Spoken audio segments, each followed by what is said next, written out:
अस्सलाम वालेकुम नाजरीन, मैं हूं मोहम्मद शहजाद और आप देख रहे हैं मेरा यूट्यूब चैनल। जिसको पाकिस्तान का वज़ीर-ए-आज़म बनाने का प्लान बनाया गया था, आज वो पूरी दुनिया के सामने ठुस हो गया।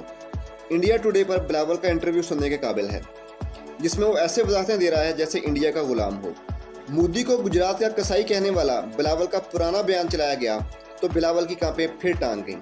बिलावल मुकर गया कि सर मैंने तो मोदी जी के बारे में कोई रिमार्क नहीं दिए, मैं तो शहरियों की बात कर रहा था वगैरह वगैरह। पाकिस्तान में बैठकर बिलावल कहता है कि मोदी गुजरात का कसाई है और वहां जाकर बीगी बिल्ली बन गया। पर्ची पर चेयरमैन बनने वाले कल के बच्चे को मुल्क का वज़ीर खारजा बना देंगे तो मुल्क को यूं ही रुसवा करेगा। कहाँ वो शाह महमूद कुरैशी का अंदाज, कहाँ इमरान खान का वो दबदबा और हिटलर की पॉलिसियों की काट, और कहाँ ये एहसास कमतरी का शिकार कल का बच्चा।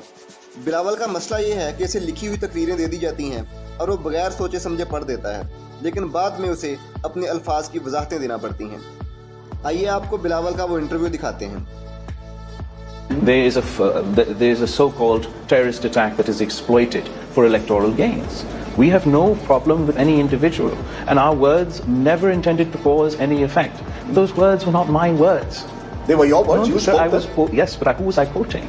I was quoting the Indian citizens. Anyway, I don't want to rehash a conversation that has already happened or quote a BBC documentary. We can have issue with the choice of words that any